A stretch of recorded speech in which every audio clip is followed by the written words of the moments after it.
जैसा कर्म करोगे वैसा ही फल प्राप्त होगा।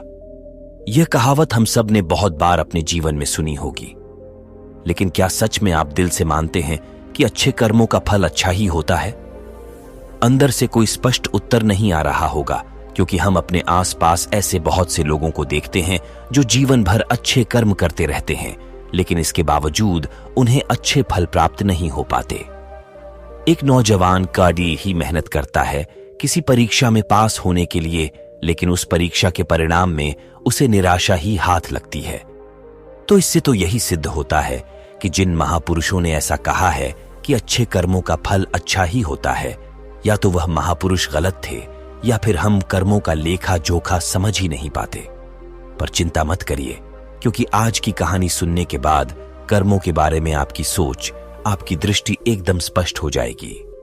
कहानी को आखिर तक सुनने के बाद भी अगर आपके मन में कर्मों के बारे में कोई सवाल रह जाता है तो आप कमेंट सेक्शन में जरूर पूछना, क्योंकि आपके सवाल ही हमें चिंतन करने पर मजबूर करते हैं। पुराने समय की बात है। किसी गांव में श्यामू और राधे श्याम नाम के दो भाई रहते थे। पूरा गांव जानता था कि वह कहने को भाई थे, लेकिन भाई जैसा प्रेम उन दोनों में नहीं था। श्यामू बडढ़ा था और राधे श्याम से वह बहुत तेज और चालाक था। उसने राधे श्याम के हिस्से में आने वाली खेती बाड़ी की जमीन भी खुद हडैयश ली थी। इसीलिए राधे श्याम के परिवार को बेढ़े ही कष्ट के दिन झेलने पेडेडी च रहे थे। राधे श्याम की पत्नी अक्सर बीमार रहा करती थी और उसके पास उसके इलाज तक के पैसे नहीं थे। लेकिन अपने भाई से विपरीत राधे श्याम बड़े ही शीतल स्वभाव का इंसान था। वह कभी किसी के साथ बुरा नहीं करता था, लेकिन उसके मन में अक्सर यह सवाल उठा करता था कि मैं किसी का बुरा नहीं करता, किसी के बारे में बुरा सोचता तक नहीं हूं, तो मेरे साथ ऐसा क्यों होता है? क्यों मेरी पत्नी हमेशा बीमार रहती है? क्यों मेरे पास इतना भी धन नहीं है कि मैं अपना जीवन अच्छे से चला सकूं? क्यों मुझे मेरे कर्मों का फल नहीं मिलता है और मेरा भाई इतना धूर्त है, इतना चालाक है और वह हमेशा मजे में रहता है? उसे तो कोई परेशानी नहीं है। वह सोचने लगा कि शायद बुरे कर्मों का फल अच्छा मिलता है, अच्छे कर्मों का फल अच्छा नहीं मिलता, और धीरे धीरे यह संदेह उसके मन में घर करने लग गया। उसी गांव से कुछ दूर एक सन्यासी अपनी कुटिया बनाकर रहा करता था। जब भी वह सन्यासी गांव में भिक्षा मांगने के लिए आता तो सबसे एक ही बात कहता कि जो तूने किया वह तेरे हिस्से और जो मैंने किया वह मेरे हिस्से। राधे श्याम इस बात का अर्थ कभी समझ नहीं पाया। एक दिन जब वह गहरी चिंता में डूबा हुआ था तो उसके कानों में यही शब्द पड़ दिए कि जो तूने किया वह तेरे हिस्से और जो मैंने किया वह मेरे हिस्से। जैसे ही यह शब्द राधे श्याम के कानों में पड़े थे, वह गुस्से से तिलमिला उठा। उसने गुस्से में उस सन्यासी से कहा कि महात्मन, आप हमेशा एक ही बात का रट लगाते रहते हैं जिसका कोई मतलब नहीं है। अगर आपकी बात सत्य होती तो मैं जीवन में अच्छे कर्म करते आया हूं, तो मेरे हिस्से में तो अच्छे ही कर्म होने चाहिए थे, अच्छा ही फल प्राप्त होना चाहिए था। लेकिन मुझे कुछ भी अच्छा फल प्राप्त नहीं हुआ। मेरी पत्नी हमेशा बीमार रहती है, खाने तक के पैसे नहीं होते हमारे पास। सन्यासी ने बेडेड ही शांत स्वर में कहा कि ऐसा प्रतीत होता है बंदे की परिस्थितियों से तुम हार मान चुके हो। कठिन परिस्थितियों ने तुम्हारी सोच पर गहरा असर डाला है। बुरे समय ने तुम्हारी सोच भी बदल कर रख दी है। तुम्हें काम करना, आज संध्या समय कुछ फल लेकर मेरे आश्रम में आना, फिर मैं तुम्हारे सारे सवालों के जवाब दूंगा। और यह कहकर वह सन्यासी अपना भिक्षा पात्र लेकर अगले घर की तरफ निकल जाता है। संध्या समय राधे श्याम ने कुछ फल खरीदे और गांव से दूर उस सन्यासी की कुटिया की तरफ निकल पड़ी डीहा। जैसे जैसे वह रास्ते पर आगे बढ़ा जा रहा था, उसे अथाह शांति का अनुभव हो रहा था। क्योंकि रास्ता गांव से दूर था, इसीलिए उसमें कोई हलचल नहीं थी। बस रास्ते में जगह जगह कुछ लंगूर और बंदर दिखाई दे रहे थे। राधे श्याम के मन में आया कि वह कुछ पल उन बंदरों और उन लंगूरों को खिला दे। लेकिन फिर उसने सोचा कि अगर मैं फल लेकर सन्यासी के पास नहीं गया तो मेरे सवालों के जवाब मुझे नहीं मिलेंगे। इसीलिए बंदरों से वह फल बचाता हुआ उस सन्यासी की कुटिया तक पहुंचा। जैसे ही राधे श्याम उस कुटिया में पहुंचा, वैसे ही सन्यासी बोल पड़े, अगर मन में था तो ये फल खिला क्यों नहीं दिए? बंदरों को यह सुनकर राधे श्याम आश्चर्यचकित रह गया। सन्यासी को कैसे पता चला कि उसके मन में बंदरों को? फल खिलाने की इच्छा उठी थी। उसने पूछा कि महात्मन, आपको कैसे पता कि मैं बंदरों को फल खिलाना चाहता था? सन्यासी ने बड़े ही शांत स्वर में कहा कि जरूरी यह नहीं है कि मुझे कैसे पता चला। हम तो सन्यासी हैं, सबके मन की बात पढ़ लेते हैं।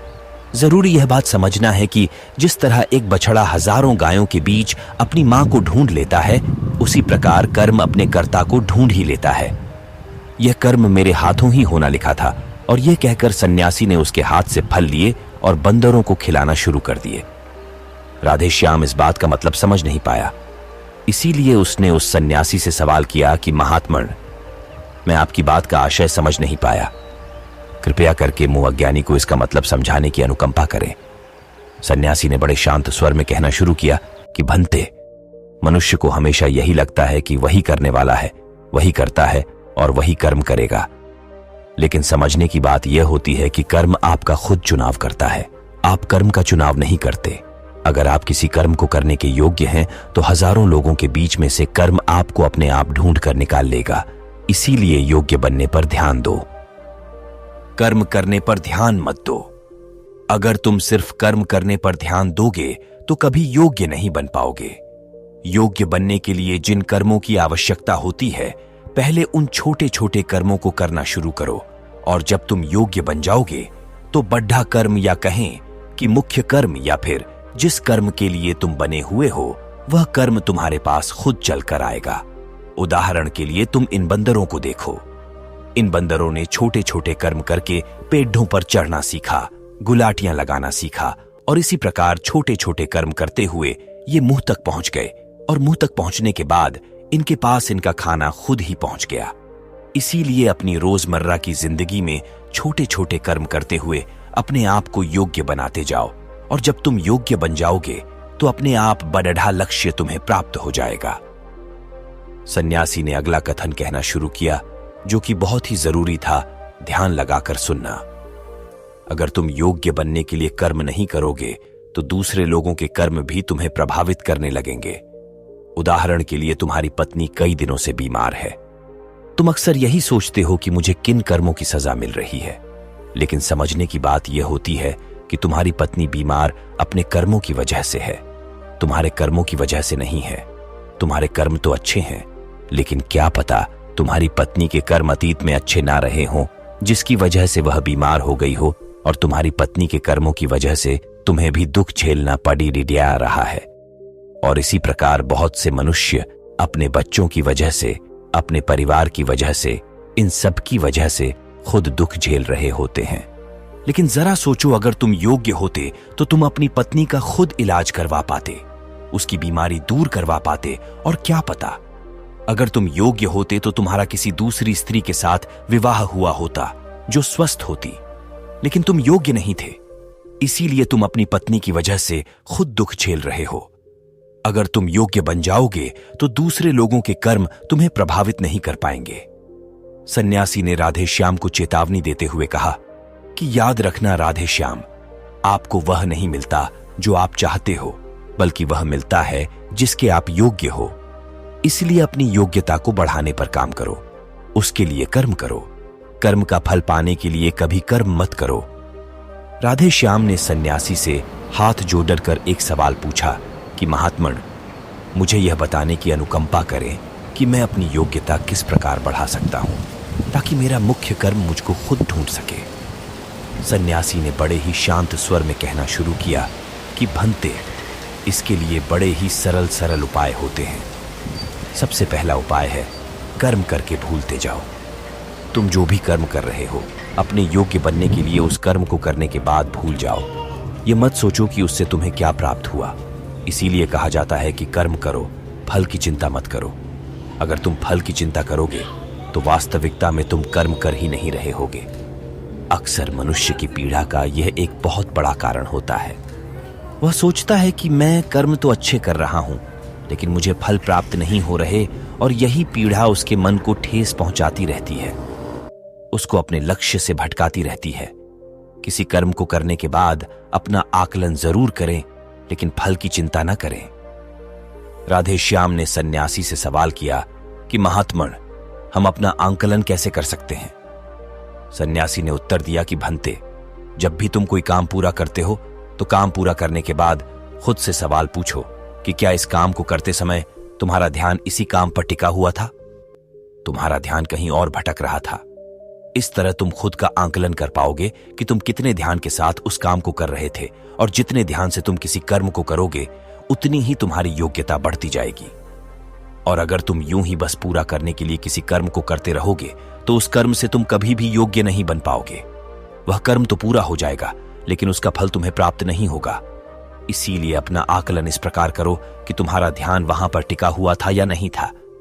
क्या तुम्हारे विचार तुम्हें कहीं भटका ले गए थे? और कोशिश करो कि तुम्हारे विचार अगली बार जब तुम यह कर्म करो तो उसी कर्म पर टिके रहे, इधर उधर दूसरी बातों में भटके ना। राधे श्याम ने इस पर एक सवाल पूछा कि महात्मन, जब भी हम कोई कर्म करते हैं तो हमारा मन विचारों से ग्रस्त हो जाता है। वह तरह तरह की बातें सोचने लगता है, तो हम किस तरह अपने मन को एक एक कर्म पर टिका कर रख सकते हैं? इसके लिए कोई उपाय बताएं?